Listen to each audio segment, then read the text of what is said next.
Hello, everybody.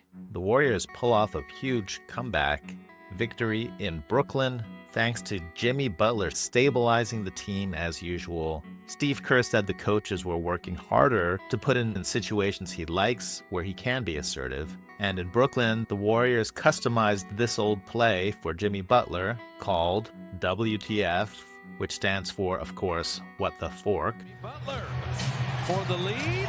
Why not? His first three. The Warriors have flipped this game by 25 points. Steve Kerr got this play from Phil Jackson when Steve played for the Chicago Bulls. Here's an example from 2021. Steve Kerr is shrugging, which is his family-friendly symbol for the play. There's another shrug and another. Here's Nico Mannion echoing the shrug signal.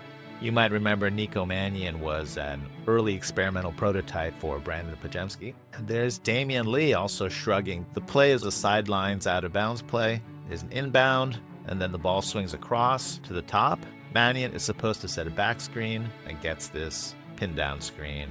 So that's the basics of the play. Here's a more recent version of the play. Let's see if you can spot the shrug signal. Yes, it is good old Kyle Anderson. Very dramatic WTF shrug. Steph sees the signal and he echoes it back. Sideline and out of bounds. The ball swings to the top.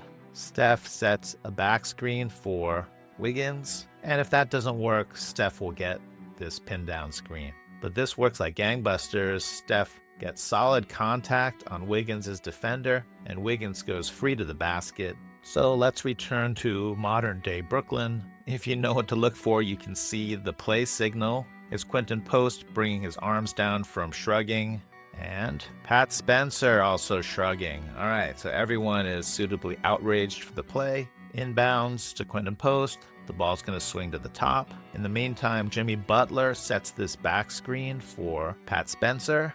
If this were Steph setting the back screen, he would continue to get this pin down screen. But Jimmy is perfectly happy where he is right now. Tyrese Martin is keeping Butler from taking the screen. Butler says, "You're blocking me? No, I'm blocking you." And he turns this into a seal. Draymond with a nice pass over the top, and now no one can stop Jimmy this close to the basket. In the third quarter, the Warriors try it again, but this time the Nets coach Jordi Fernandez spots the signal, and he starts yelling it to his team that there's going to be a rip screen. So Coach Jordi knows what's going to happen. Can he warn his team in time, or is he going to be a modern-day Cassandra? And Coach Jordi yells to Keon Johnson, "Don't switch it. Stay with Steph." Road, they're 2-7 at home. Well, they actually had a really good... Jimmy Butler sets this rip screen for Steph, and Keon does a good job just grabbing Steph. That happens to Steph a lot. Coach Jordi is going to yell to his center, Nick Claxton, to pressure Draymond so he can't get the pass off. Defensively, where they're second in the league defensively, and then they kind of fell. Cam Johnson is so alarmed that he switches over to Steph. So now, two players are defending Steph. Jimmy Butler is now singing "Lonely" by Justin Bieber. Guy Santos is supposed to be setting this pin down screen for Jimmy, but Jimmy's already so open that he decides to just evacuate and take his man with him.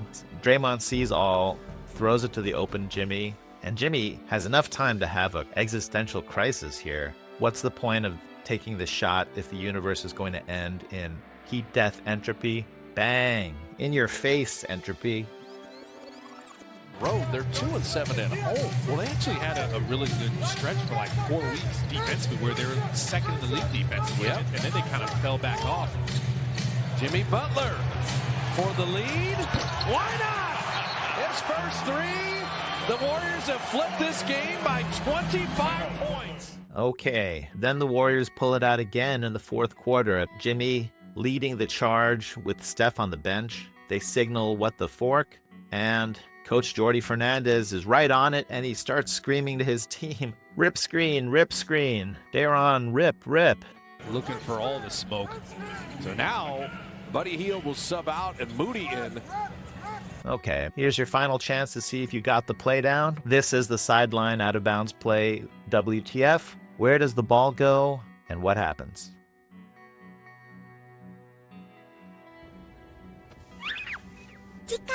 Chicandes indeed. I hope you said that this ball is going to go to post and swing around to the top, and Moses Moody is going to step up and set this rip screen for Jimmy Butler. So Moody nails Cam Johnson. Butler springs free. D'Lo switches to him cleanly.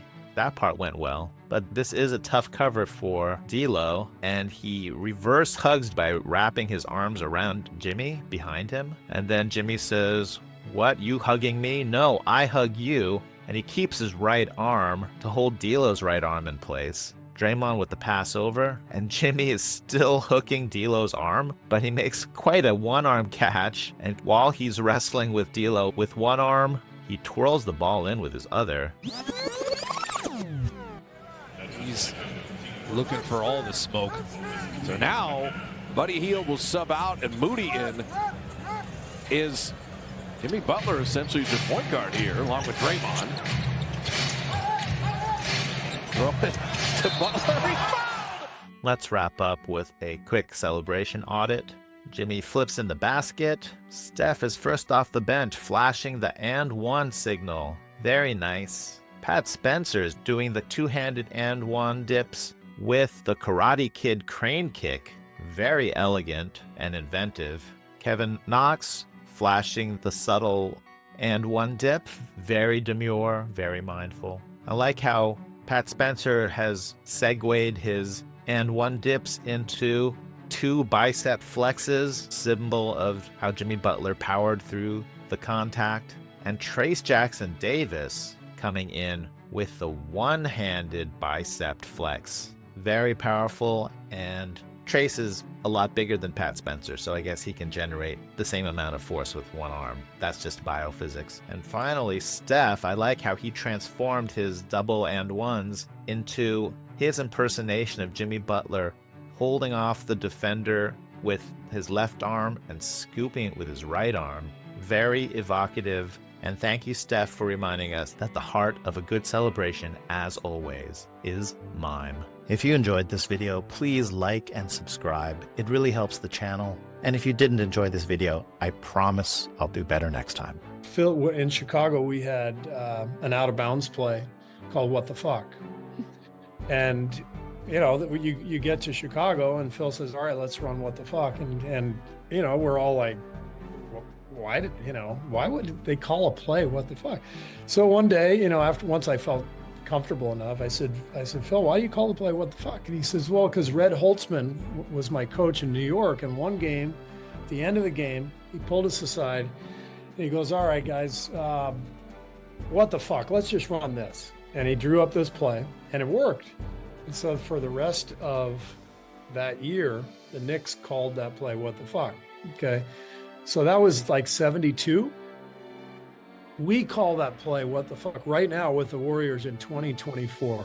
So put that thread all the way back to 1972. That's how the game is connected. You know, it's like through people, through phrases, through plays. And it's just amazing to think about. Is it still the same? Like, do other teams now scout you? They don't know which one of your plays is called What the Fuck, because you have several inbounds plays, I assume. No, they know exactly what they know when it went, like when and we have a signal for it. We just go like that, like as if you're saying, hey, what the fuck, right? So we just go like that.